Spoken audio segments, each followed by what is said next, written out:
आली ना तुमच्या आईची प्रचिती, तरी मी सांगत होते की सोन्यासाठी ती चिंधी जपू नका म्हणून. म्हणतात ना, आधी होती भोळी बाळी, मग आली हिरवी तोळी, आणि जेव्हा आली रंगाला हात लावू दे ना अंगाला. म्हणजे करडई करडई तुमचं सगळ्यांचं तेल काढलं, खाना केलाय गुलामीचा. पण मामा याच्यावर उपाय काय? उपाय उपाय एकच, बहिष्कार. बहिष्कार टाकायचा तिच्यावर, चिंधीवर. अरे राम लक्ष्मण, हे आई बोलवतोय. आलो आलो आलो. अरे बस खाली. जावई बापू बसा. अहो पण डाव रंगात आलाय. अर्ध्यावर डाव सोडू नका, हे त्यांना सांगा. राम लक्ष. जोकर आला बघ, जोकर. मळ्यात जाता येणार रे. हो. आज टॅमॅटोची तोड आहे.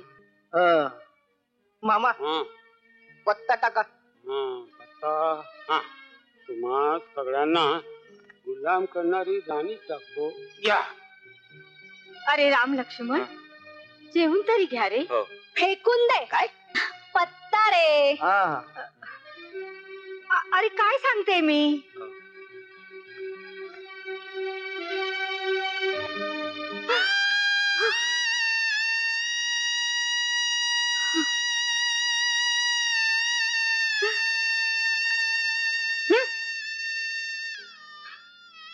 राम लक्ष्मण, निदान तुम्ही तरी आपल्या आईला समजून घ्या. मला मला पैशाचा मोह नाही रे, मला पैशाचा मोह नाही. मला तुम्ही हवे आहात. अरे जे काही आहे हे तुमचंच आहे. हे सगळं तुमचं आहे. मला काही नको. मला फक्त तुम्ही हवे आहात. तुम्ही.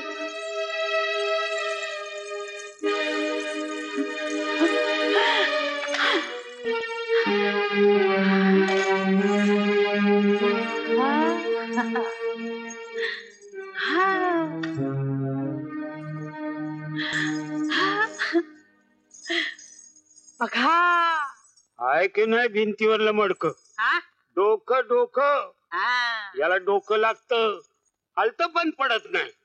तुम्ही आता सगळे फक्त माझ्या डोक्यानं चला. तुम्ही आता डोकं हलवू नका. अहो पण तुम्ही काय करताय. केवढं जंगल वाढलंय हे. नुसते हत्ती घोडे दौडतायत. अहो माझा कान सांभाळा. बरे हो तुमचा कान. पाया पडतो तुमच्या. मान बी नीट सांभाळा. मानगुटा मुरगळते मी. हे घ्या तुमचं पाप. परमेश्वरा, काय काय पारच हे करून टाकता तुम्ही. आगेश्वरा वाचव रे मला. आयुष्यभराची तपश्चर्या वाया गेली. अहो वाया कुठली जाते, फळाला आली.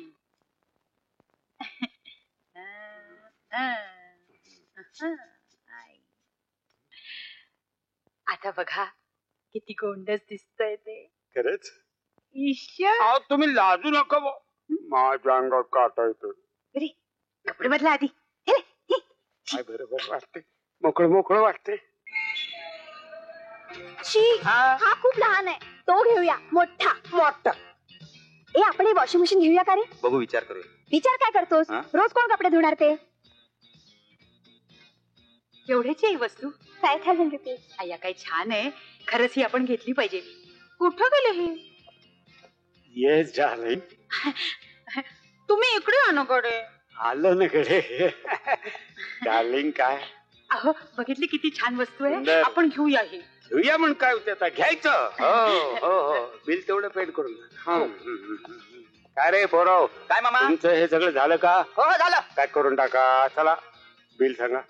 40,000. 40,000. महागाई वाढली म्हणून लोक उगीच बोंब मारतात. काहीतरी ते या.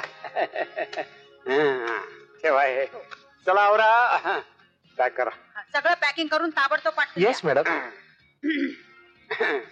तू एकटाच कुठे घेऊन चालला? अहो तुम्ही काय करते बाई साहेब, मी आहे ना. जा तुम्ही वाड्यात जा. जा बघू तुम्ही आत.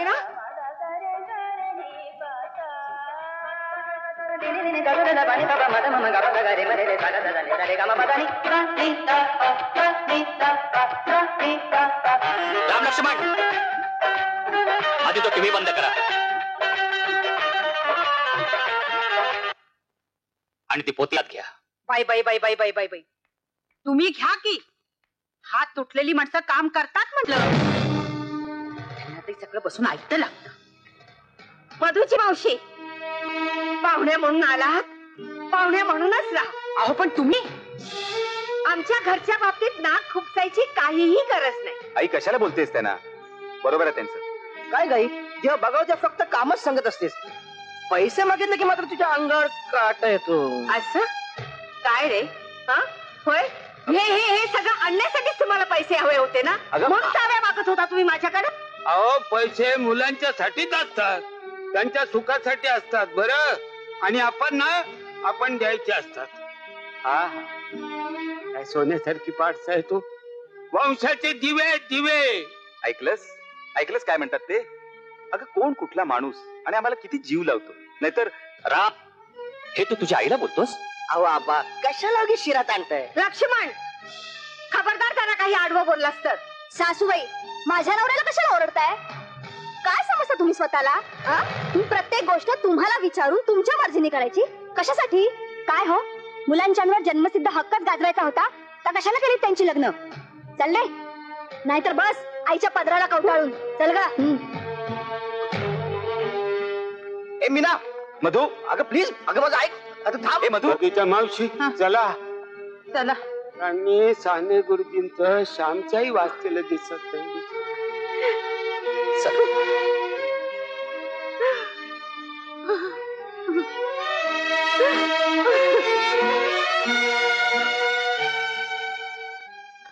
चला मामा.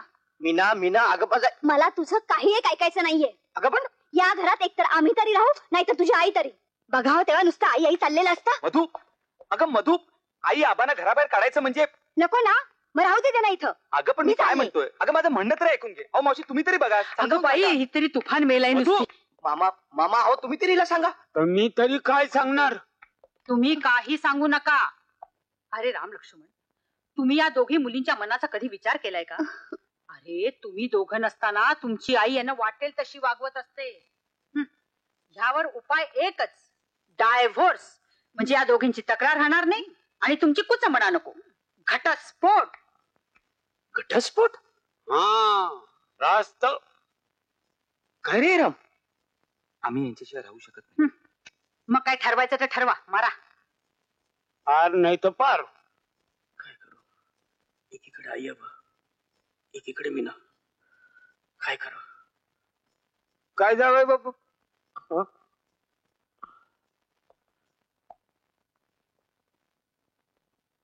ठीक आहे. यापुढे आई आबा या घरात राहणार नाही. यापुढे आई आबा या घरात राहणार नाही.